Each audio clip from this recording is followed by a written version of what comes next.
pa ako dito, hindi po ito aksidente, but a blessing. At kayo din na nandito, it is a blessing na nandito kayong lahat. I am representing Dr. Cecilia Lucentales. Ako po ay kanyang lingkod as secretary sa office. At kami po ay may gawain din doon sa Victor.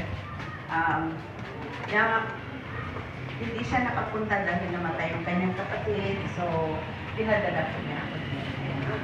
So, ngayong hapon ako ay nagpapasalamat dahil nabuo ang ganitong gawain because of the passion in her heart na magkaroon ng prayer vigil. I-reveal ni God sa kanya ang burden upang tayong lahat ay ma-bless. Do you agree? Salamat din sa mga pastors na nandito na sa leadership din ni Nanay kasi ang tawag ko sa kanya, ni Pastora Libby, Nanay Libay, na pinagkatiwalaan or binigyan ni Lord ng opportunity na mag-manage sa lugar na ito. At salamat din po sa GGL na siyang ginamit din ni Lord na magbigay ng space para sa iglesia. At alam niyo po, ang inyong gawain ay hindi po ito lingid sa Panginoon. Amen? Nakita ni God lahat ang ating mga ginagawa. Naman sabi dito, prayer vigil. Hindi po ako magpipreach, but I just want to share this thought. Prayer is not an activity. It is a connection with God Himself. Do you believe? It is not even an obligation. It is a privilege talking to the great I am.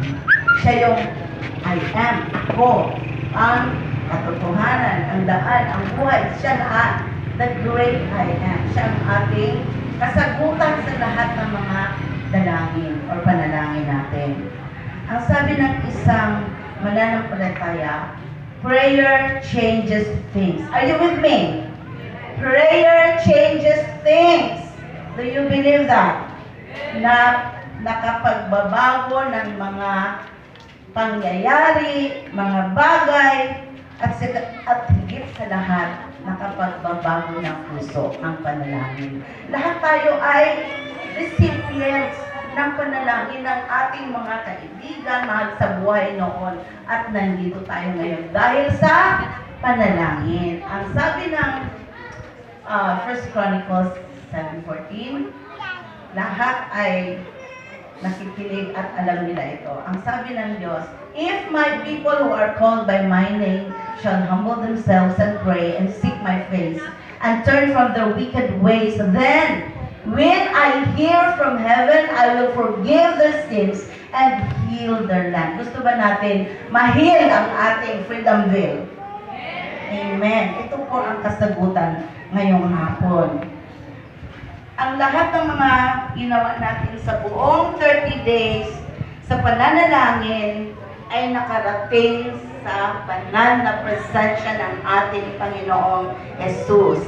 Ito po ang layunin ng gawain ito upang ang bawat isa sa atin ay lumapit sa ating Panginoon. Kaya ngayong hapon inihiling ko po na ipagpatuloy natin ito. Hindi lang ngayon ang katapusan ng ating pananalangin, but anong gagawin natin? Tuloy-tuloy. Sino ang na-bless dito dahil nanalangin na? Amen. Kamay. Praise the Lord. Lahat. Diba? So, ngayong hapon, nagpapasalamat ako at gaganap akong makita kayong lahat na nag-participate sa gawain ito. I know God is pleased and God has approved everyone in His presence kung ano yung ating mga ginawa. Thank you and God bless everyone.